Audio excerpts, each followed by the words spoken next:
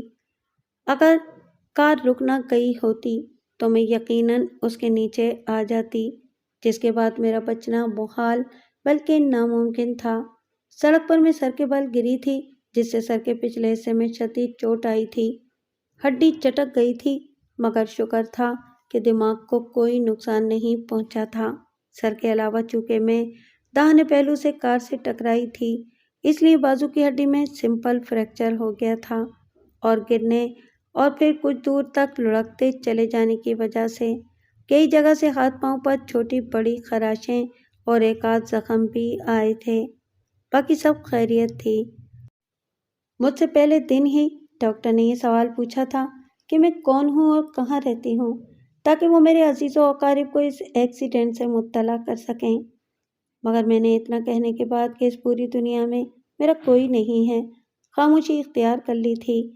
Doctor نے بھی وقت کی نزاکت محسوس کرتے ہوئے زیادہ اصرار نہیں کیا، لیکن تیسرے دن جبکہ میری طبیعت کافی حد تک سنبھل چکی تھی، مجھے ایک بار پھر اسی نوعیت کے سوالات کا سامنا کرنا پڑا، اور ان 3 دنوں کے درمیان میں نے ہر پہلو پر غور کرنے کے بعد یہ طے کر لیا تھا کہ کسی کو محمود جان بختیار یا اپنی پچھلی زندگی کے بارے میں نہیں بتاؤں گی۔ ڈاکٹر سے میں نے صرف اتنا کہا کہ میں زمانے کے حالات کی ستائی ہوئی ایک بد نصیب لڑکی ہوں، اور اپنی زندگی سے تنگ آ کر دانستہ شکیل صاحب کی کار کے سامنے آ گئی تھی۔ میرا مقصد خودکشی تھا، اس لیے اس حادثے میں شکیل صاحب کا کوئی قصور نہیں۔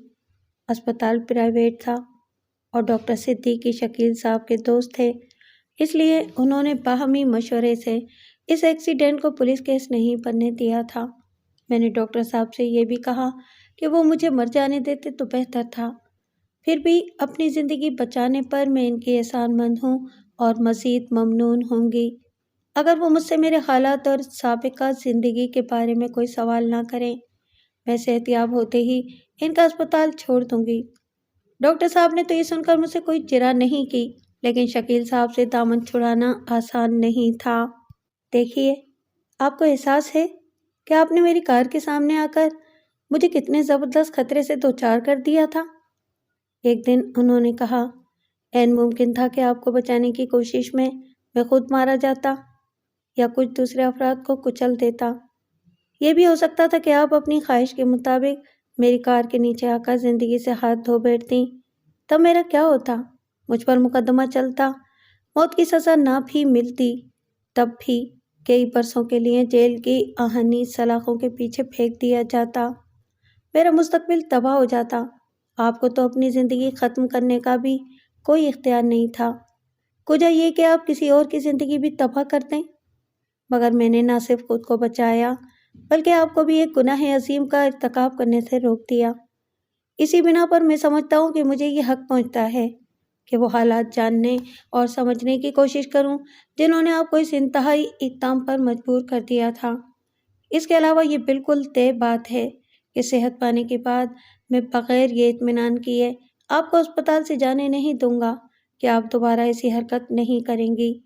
اس کے لیے بھی ضروری ہے کہ آپ مجھ پر اعتماد کریں اور نام مقام بدل کر ہی صحیح مگر اپنے جملہ حالات بلا کم و کاست بیان کر دیں، کیونکہ اگر آپ نے ایسا نہیں کیا تو میں یہ خطرہ مول نہیں لے سکتا کہ آپ کو اسپتال سے رخصت کرا کے خود اپنے یا کسی اور کے لیے خطرہ بننے کی اجازت دوں۔ ایسی صورت میں مجھے مجبوراً اس حادثے کی پولیس میں رپورٹ کرنا پڑے گی۔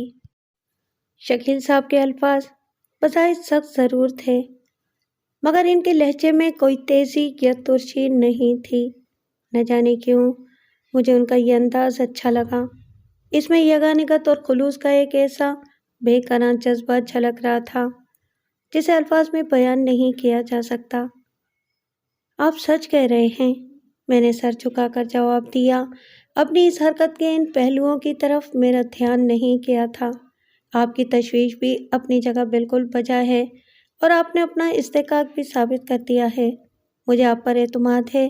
میں آپ کو ضرور اپنی زندگی کے حالات بتاؤں گی، مگر اجمالی اور صرف ضروری حد تک۔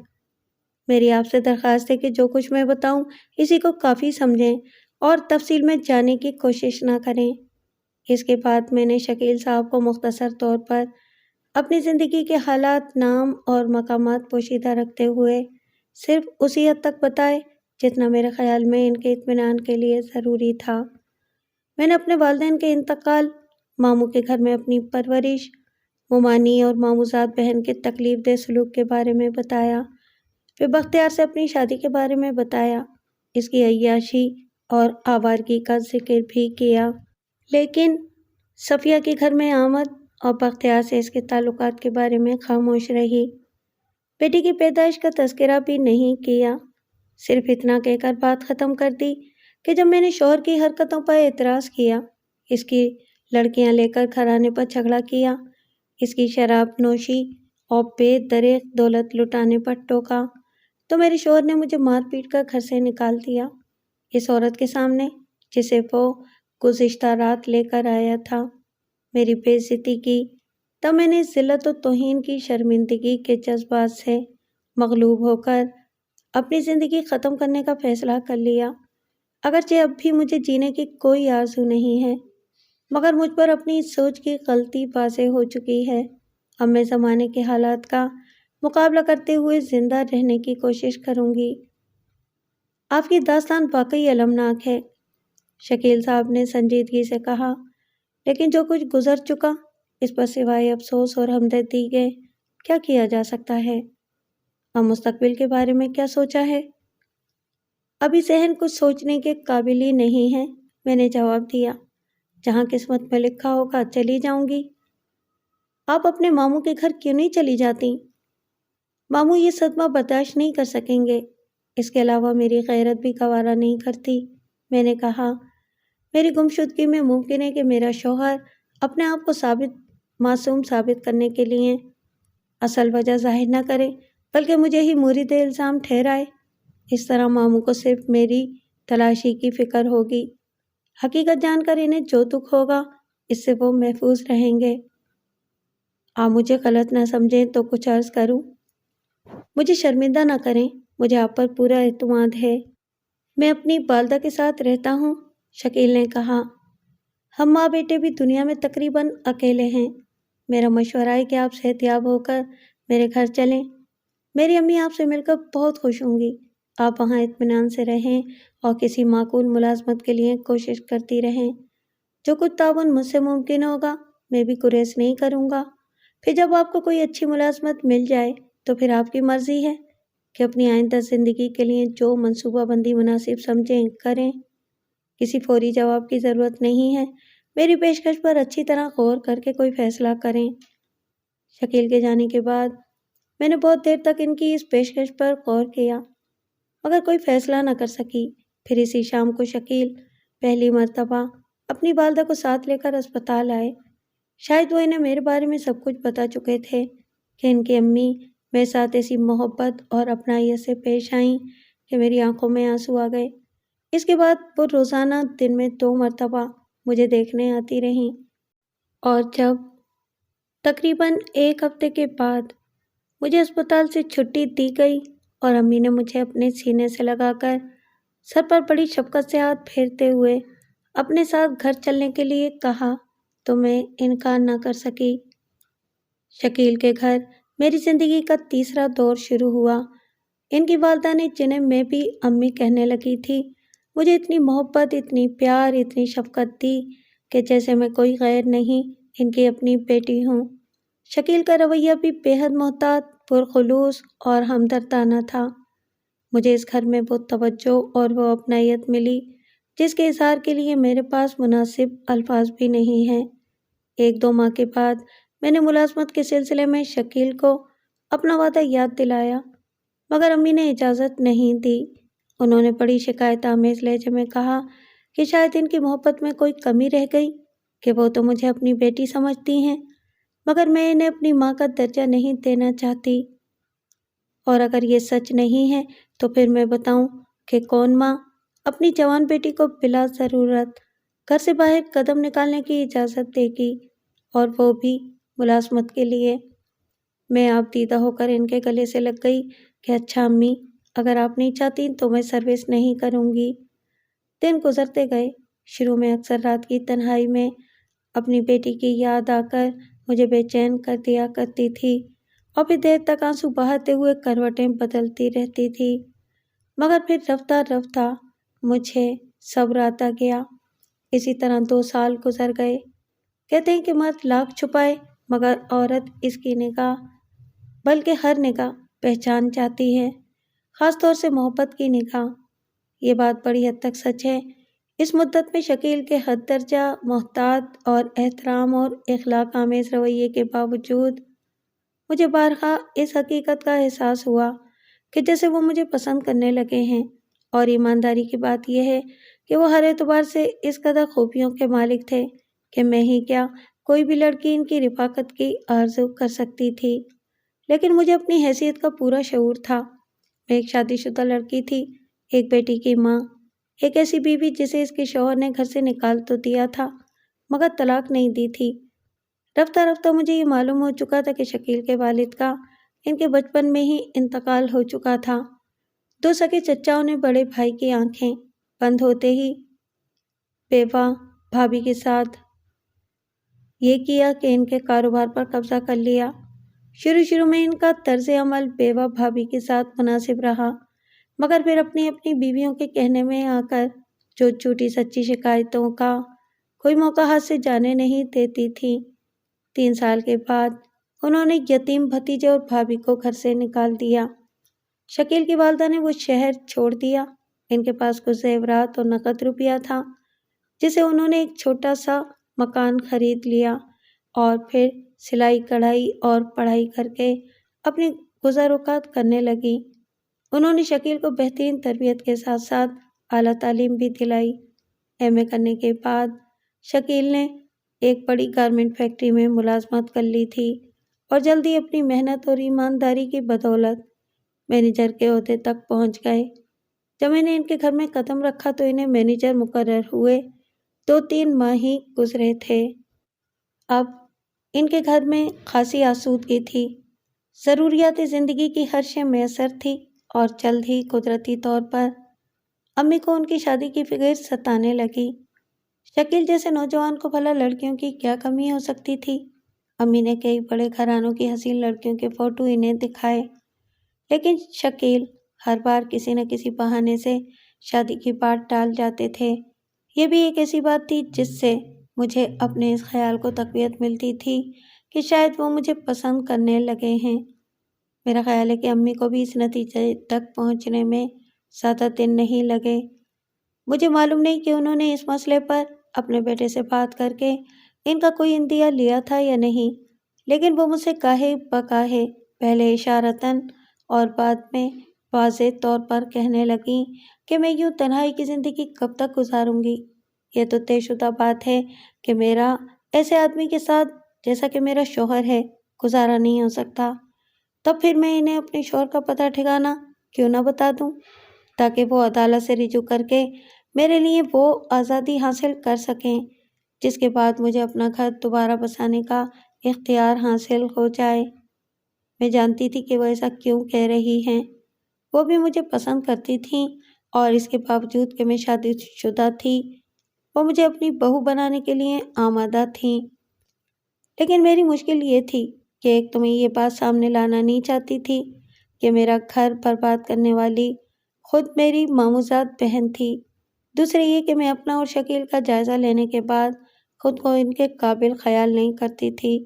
عورت اپنے شوہر کو جو سب سے قیمتی تحفہ پیش کرتی ہے، میں سے تحت دست تھی۔ میں سوچتی تھی کہ جب شکیل کو ایک سے ایک خوبصورت، مالدار، سلیقہ شعار، خدمت گزار بیوی مل سکتی ہے تو میں انہیں ان کے اس حق سے کیوں محروم کروں؟ میں نے ہمیشہ امی کو یہی جواب دیا کہ میری تقدیر میں جو کچھ لکھا تھا وہ مجھے مل چکا، اب میں خود کو دوبارہ اسی آزمائش میں ڈالنا نہیں چاہتی۔ 1 برس اسی بحث و مباحثے میں گزر گیا، تب آخر اپنی ماں کے اصرار سے بہت مجبور ہو کر شکیل کو اپنی خاموشی ختم کرنا ہی پڑی۔ ایک دن انہوں نے بڑے مہذب پیرائے میں مجھ سے اپنی خواہش کا اظہار کیا، پرزور الفاظ میں یہ بھی واضح کر دیا کہ میں اپنے فیصلے میں بالکل آزاد ہوں، ایک لمحے کے لیے بھی یہ خیال نہ کروں کہ چونکہ میں ان کے گھر میں رہ رہی ہوں اور شاید کسی وجہ سے میں خود کو احسان مند سمجھتی ہوں، تو اپنی حقیقی خواہش کے بغیر محض جذبہ احسان مندی سے مجبور ہو کر ان کی بات مان لوں۔ اگر میں نے انکار کر بھی دیا تب بھی اس سے گھر میں میری حیثیت اور ان کے دل میں میری عزت و محبت میں کوئی فرق نہیں پڑے گا۔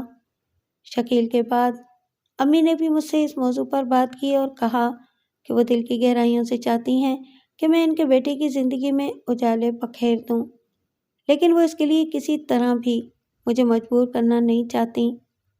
میں عجیب کشمکش میں تھی، میں خود بھی شکیل کو پسند کرنے لگی تھی، دل سے ان کی رفاقت کی آرزو مند تھی، مگر ظاہر ہے کہ یہ اس وقت تک ممکن نہ تھا جب تک میں بختیار سے طلاق نہ حاصل کر لوں، اور اس کے لیے قانونی کارروائی ضروری تھی، اور اس طرح مجھے اپنی داستان کے وہ گوشے بھی بے نقاب کرنے پڑتے جنہیں اب تک چھپا کر رکھا تھا۔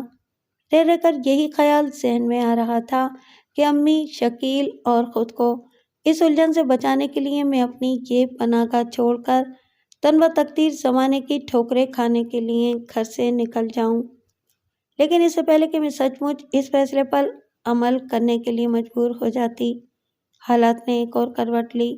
ایک شام اچانک ہی امی پر فالج کا حملہ ہوا۔ شکیل انہیں فوراً ہی اپنی کار میں ڈال کر ڈاکٹر صدیقی کے ہسپتال لے گئے۔ 4 راتیں اور 3 دن تک امی انتہائی نگہداشت کے وارڈ میں زندگی اور موت کے درمیان معلق رہیں۔ پھر خدا نے اپنا فضل و کرم کیا، ان کی حالت آہستہ آہستہ سنبھلتی گئی، ان کی زندگی بچ گئی، لیکن فالج نے انہیں ایک طویل عرصے کے لیے اپاہج بنا دیا۔ لیکن ابتدا میں ان کی زبان، بایاں ہاتھ اور دونوں ٹانگیں حرکت کرنے کے قابل نہیں تھیں۔ 2 سال تک وہ بولنے کے قابل نہ ہو سکیں۔ مزید کئی برس ان کے ہاتھ اور ٹانگوں کو از خود حرکت کرنے میں لگے۔ اسپتال سے تو انہیں ہم 2 ماہ بعد ہی گھر لے آئے تھے، مگر گھر پر ان کی پوری دیکھ بھال کے لیے ایک نرس رکھنا ضروری تھا۔ علاج و معالجے کے اخراجات اس کے علاوہ تھے۔ اس پریشانی میں شادی کا مسئلہ از خود پس منظر میں چلا گیا۔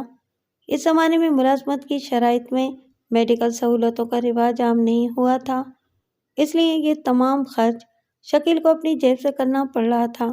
یہ صورتحال دیکھ کر میں نے ایک بار پھر شکیل سے اپنے لیے کوئی ملازمت تلاش کرنے کے لیے اصرار کیا، ہرچند کہ وہ دل سے اس پر آمادہ نہیں تھے، لیکن میرے اصرار سے مجبور ہو کر انہوں نے مجھے اپنی گارمنٹ فیکٹری میں ہی سلائی سیکشن انچارج کی جگہ دلوا دی۔ اس دوران ایک دن ہمارے درمیان شادی کا موضوع بھی زیر گفتگو آیا، اور میں نے پوری صفائی سے شکیل کو بتا دیا کہ مجھے ان کے جذبات کا خیال ہے، ان کا احترام بھی کرتی ہوں، اور ایسا ہو جائے تو میں اسے اپنی خوش نصیبی خیال کروں گی، مگر سر دست کچھ ایسی وجوہات کے باعث جن کی ابھی میں وضاحت نہیں کر سکتی، میں یہ فیصلہ کرنے سے قاصر ہوں۔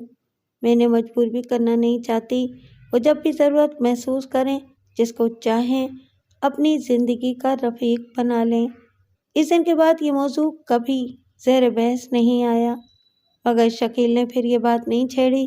دوسرے الفاظ میں وہ بھی میری طرح مناسب وقت کا انتظار کرتے رہے۔ 16 طویل سال بیت گئے۔ امی رفتہ رفتہ مکمل طور پر صحت یاب ہو چکی تھیں۔ شکیل نے شاید انہیں بھی بتا دیا تھا، یا وہ خود ہی راضی برضا ہو گئی تھی کہ بولنے کے قابل ہونے کے بعد بھی انہوں نے شکیل سے یا مجھ سے کبھی شادی کے موضوع پر بات نہیں کی۔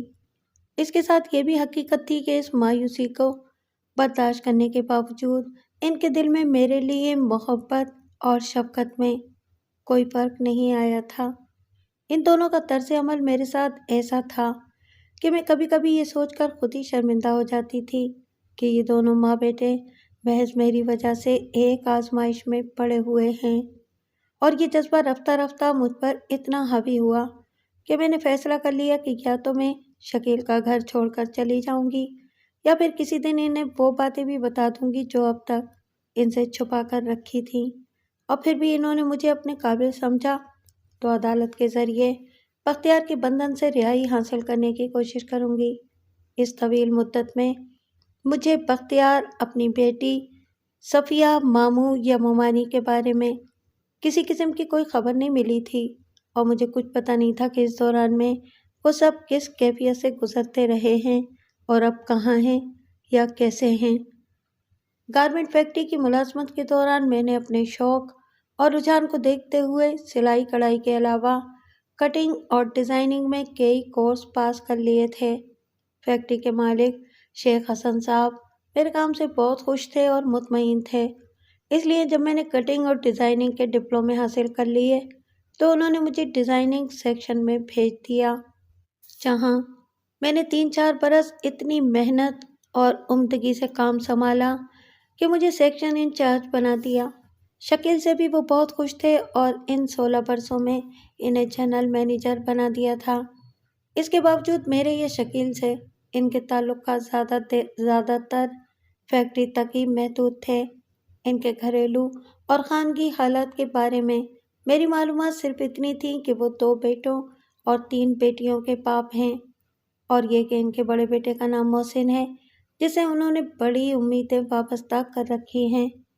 ایک دن میں فیکٹری کے ایک ضروری کام سے شکیل سے ان کے آفس میں ملنے گئی تھی، واپس آ رہی تھی کہ اچانک بختیار سے مٹبھیڑ ہو گئی۔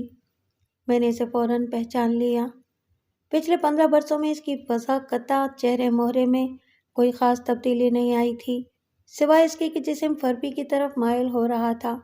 بات کچھ یوں تھی کہ شکیل کے آفس جانے کے لیے جس راہداری سے گزرنا پڑتا تھا، اس کے دوسرے کنارے میں شیخ حسن صاحب کا دفتر بھی تھا، اور بختیار ان سے ملنے آیا تھا۔ میں ایک دم سے اس کے راستے میں آ گئی تو وہ ذرا ٹھٹکا، شاید فوراً ہی نہیں پہچان سکا، اس لیے ایک طرف ہو کر گزر جانا چاہا۔ مجھے بھی اس سے بات کرنے کی کوئی خواہش نہیں تھی، اس لیے میں نے بھی آگے قدم بڑھا دیے، مگر وہ ایک دم سے رکا اور پلٹ کر میری طرف دیکھا۔ تم زیبا ہی ہو نا؟ وہ بولا۔ جی ہاں، میں نے خشک لہجے میں جواب دیا۔ یہاں کام کرتی ہو؟ جی ہاں۔ کسی اچھی پوسٹ پر؟ میں ڈیزائننگ سیکشن کی انچارج ہوں۔ تب تو شیخ حسن سے تمہارے اچھے تعلقات ہوں گے۔ میں آپ کے ہر سوال کا جواب دینے کی پابند نہیں ہوں، میں نے قدم بڑھاتے ہوئے کہا۔ ذرا ٹھہرو زیبا، بختیار نے جلدی سے کہا۔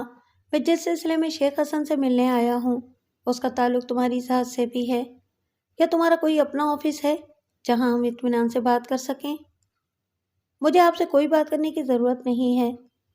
یہ تم اس لیے کہہ رہی ہو کہ تمہیں حالات کا علم نہیں ہے، بختیار نے جواب دیا۔